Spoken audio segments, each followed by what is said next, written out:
Hey guys, it's Core Ross and welcome to Busting Rainbow Six Siege. Today we are myth-busting the brand new Hard Breacher secondary gadget that is coming with some of the operators for Rainbow Six Siege's Shadow Legacy season. And just like how the bulletproof camera made Valkyrie obsolete, will this new Hard Breach gadget make all the dedicated Hard Breachers obsolete as well? And of course, I'm joking, this is not going to replace Hard Breachers entirely, but it will change the composition of teams quite considerably. So let's start with how this hard breach works and what it looks like for both the attackers and the defenders. So from the attacking side, you will be placing the new hard breach on a wall, and you don't have to press any buttons to actually detonate it. As soon as you've placed it, you pull out the pin kind of automatically, and it will start to go off in a circle pattern, setting off small charges, which will then result in a fairly decent sized square that you can vault through, or if it's low enough down you can actually crouch walk through. And the whole process feels relatively quick. Now from the defender's point of view,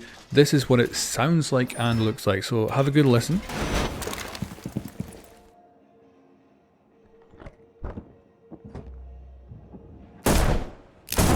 So if you were listening carefully, you would have just been able to hear the attacker placing the charge on the wall, but it is very quiet. And what I did here is I pre-destroyed the soft wall on the other side, so this is actually the best it gets right now, and we'll see if it changes during the test server period and then before it actually comes live, but it is very, very quiet to hear. The actual then little charges going off are very audible, and also of course you can visually see them as well. So the question of course is, how does this new secondary gadget stack up against the dedicated hard breachers? So let's start with Thermite, the OG hard breacher in Siege. He brings 2 of his charges and it takes him 6.5 seconds to detonate one from start to finish, and of course the advantage with him is he makes a very big hole. Then we've got Hibana, the second ever hard breacher in Siege, with her strengths being hatches rather than walls, and it takes her 8 seconds to set off one of her charges, and that is 6 pellets.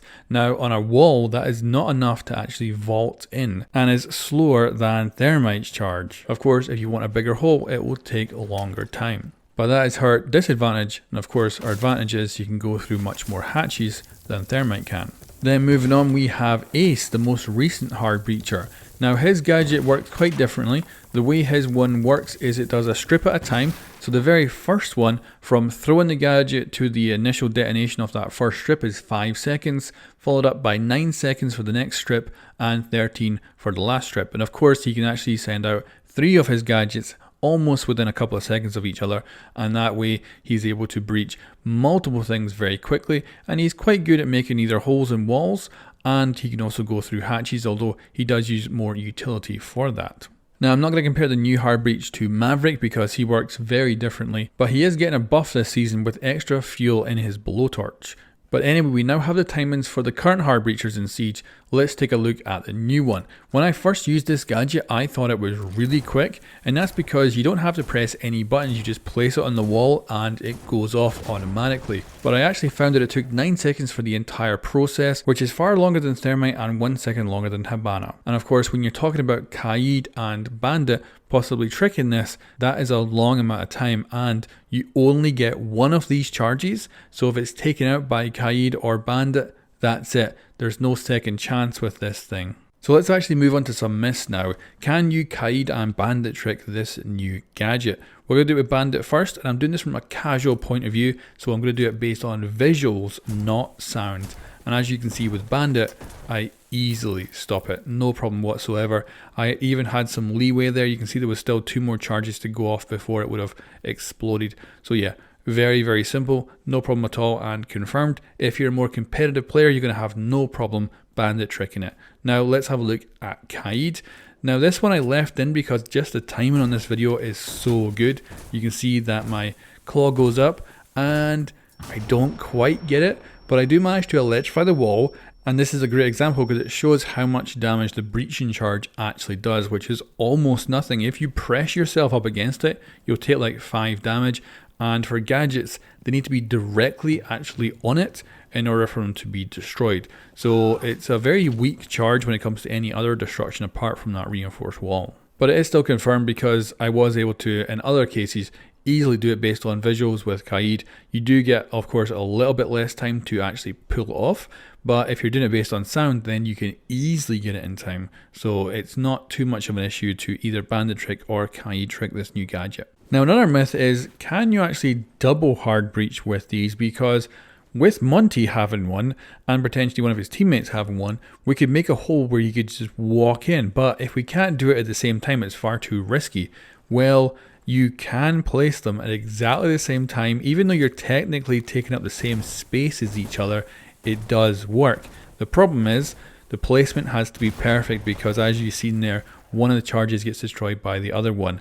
But if you get it right, you have Monty looking down a little bit and you have the other operator looking up a little bit. When you place the charge, you will then be able to separate them enough that it will not destroy each other. And because they're both going off at the same time, if you're successful, there you go. You got a brand new hole that Monty can just walk straight into. It's also about the same height and width as his shield, so it's really actually a totally viable tactic.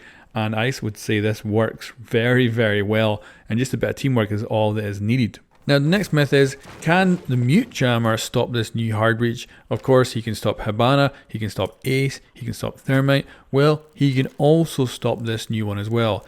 And it works actually very similar to Ace. So if you're on attack and you know that there's only a mute, there's no bandit, no Kaid on the enemy team, you can just leave your hard breach on the wall and walk away. Because if the mute jammer eventually does get destroyed, the hard breach will still go off because you don't need any user interaction.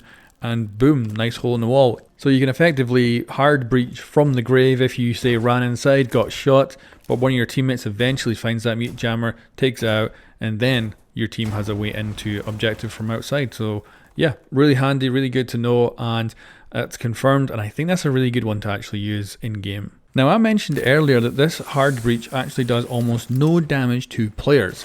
This means you can use it to hot drop into objectives, so you can get your entire team to just stand on a reinforced panel and blow it up and drop straight into objective. Now of course this is a tactic really you want to use in like quick match or something, but certainly it could be a very fun thing to try out, and you only take a total of about 4 damage, so it really isn't too bad, and certainly confirmed if you want to give that tactic a go. Now another thing I should talk about in relation to this new hard breach is the current test server for Shadow Legacy, which has a change to roof hatches. These are the hatches on top of buildings that defenders cannot normally get to and reinforce. These are automatically reinforced in the Shadow Legacy test server, but it's not planned to actually come to live servers yet. This is something they're testing to see how people will react to it. And so far, I've had kind of my ups and downs about it.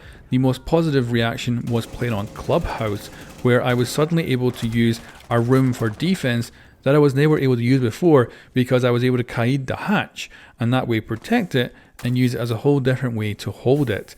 It was actually really exciting to be able to do that.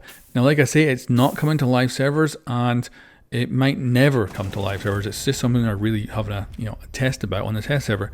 But let me know what you think about the potential of reinforcing the hatches. Some maps it seemed to work really well and be quite interesting.